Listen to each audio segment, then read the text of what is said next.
Curious George goes to the hospital. This is George. He lived with his friend, the man with the yellow hat. He was a good little monkey, but he was always curious. Today, George was curious about the big box on the man's desk. What could it be? George could not resist. He simply had to open it. It was full of funny little pieces of all sorts of shapes and colors. George took one out. It looked like a piece of candy. Maybe it was candy. Maybe he could eat it. George put the piece in his mouth, and before he knew it, he swallowed it. A while later, the man with the yellow hat came home. Why, George, he said, I see you've already opened the box with the jigsaw puzzle. It was supposed to be a surprise for you. Well, let's get to work on it. Finally, the puzzle was finished. Well, almost finished. One piece was missing. The man looked for it everywhere, but he could not find it. That's strange, he said. It's a brand new puzzle. Well, it cannot be helped. Maybe we'll find it in the morning. Let's go to bed now, George. The next morning, George did not feel well. He had a tummy ache, and he did not want to eat his breakfast. The man was worried. He went to the telephone and called Dr. Baker. I'll be over as soon as I can, said the doctor. First, Dr. Baker looked down George's throat and felt his tummy, then out of his stethoscope and listened. I'm not sure what's wrong, he said. You better take George to the hospital and have an x-ray taken. I'll call them and let them know you're coming. Don't worry, George, said the man when they were driving to the hospital. You have been here before, when you broke your leg. Remember how nice the doctors and nurses were? George held his big rubber ball tight as they walked up the hospital steps. A nurse took them down a long hallway to a room where she gave George something to drink that looked white and tasted sweet. It's called Barium, the nurse explained.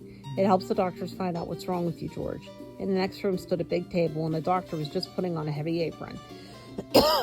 And then he gave the man one just like it. George was curious. Would he get one too? No, he did not.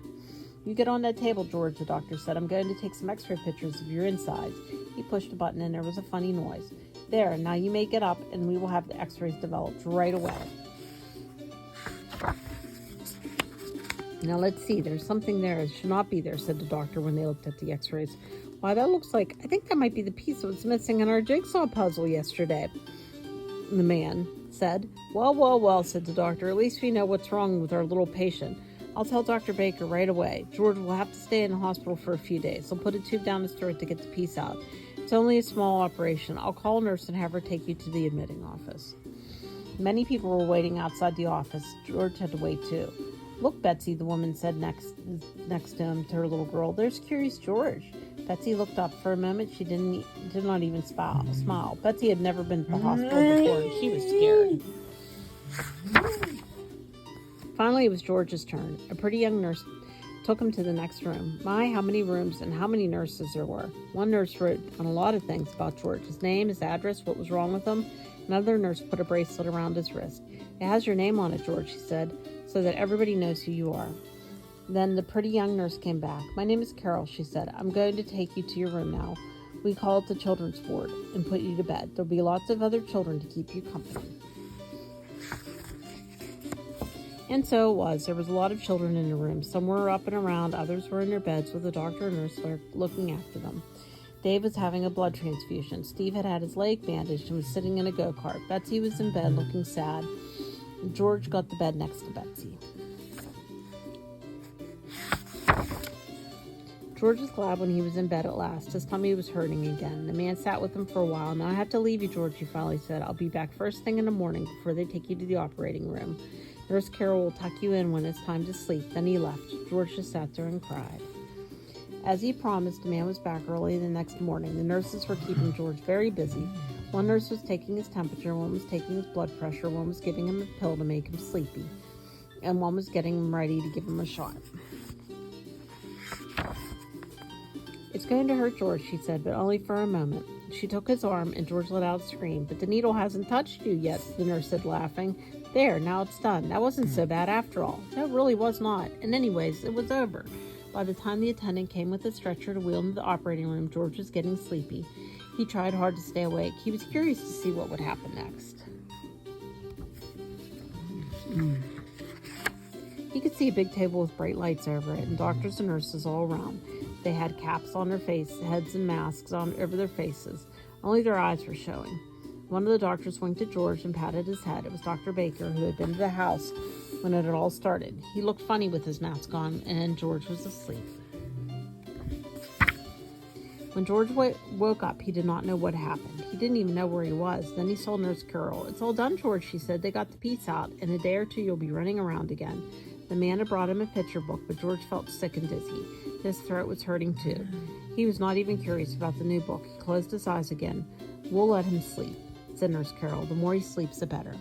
The next morning, George felt better. He even ate a dish of ice cream. Dr. Baker came to see him, and the man, of course, too.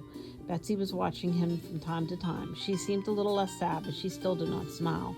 Steve wheeled his go-kart over to George's bed. "Tomorrow I can get up and try to walk," he said. "Boy, I can hardly wait." "I'll take you to the playroom now, George," Nurse Carol said the next morning, "and in the afternoon your friend will come and take you home."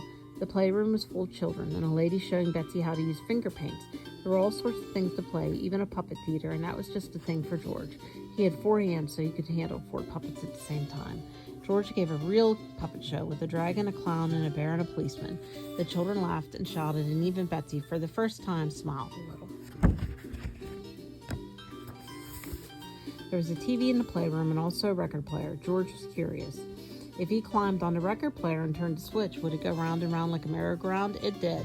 It started slowly, then went faster and faster. George lost his balance and was soaring through the air. Luckily, George landed on a soft cushion. The children cheered and Betsy smiled again. George was so funny. But then the play lady picked George up and said, "That's enough for now. You'd better go take a nap before lunch. We have a big day ahead of us. The mayor's coming to visit the hospital, and later on you will be going home, George." When George woke up, Steve was just taking his first steps, and the nurse was helping him, and the children were watching. The go-kart was standing there empty, and George was curious. He looked at it and climbed into it. Then he grabbed the wheels, and then, while nobody was looking, he wheeled the go-kart right out of the room. George could not make the go-kart go very fast. That was fun. Down the hall he went. By now the nurse had noticed that he was gone and came running after him. "George, George," she shouted. But George was too excited to listen. He wheeled around a corner and down the ramp to the floor below where some men were busy pushing lunch carts, and a lot of doctors and nurses were showing the mayor around. George tried to stop, but it was too late. Wham! The go-kart landed right in the middle of everything. Lunch carts tumbled, spinach, scrambled eggs, and strawberry jam were all over the floor. People fell all over each other, and George was thrown out of the go-kart and landed right in the mayor's arms. "What a mess it was. You broke all my dishes," someone cried. "He ruined the go-kart," complained another. "What will the mayor think of it?" whispered someone else, and so it went.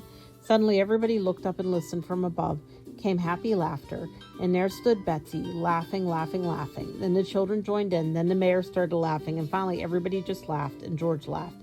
Everybody, except for George. Poor George.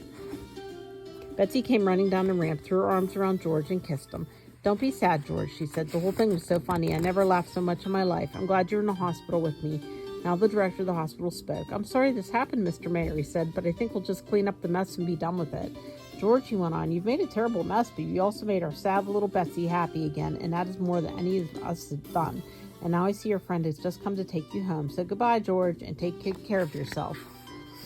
The children crowded around the windows, waving goodbye when George said and the man with the yellow hat were finally leaving the hospital.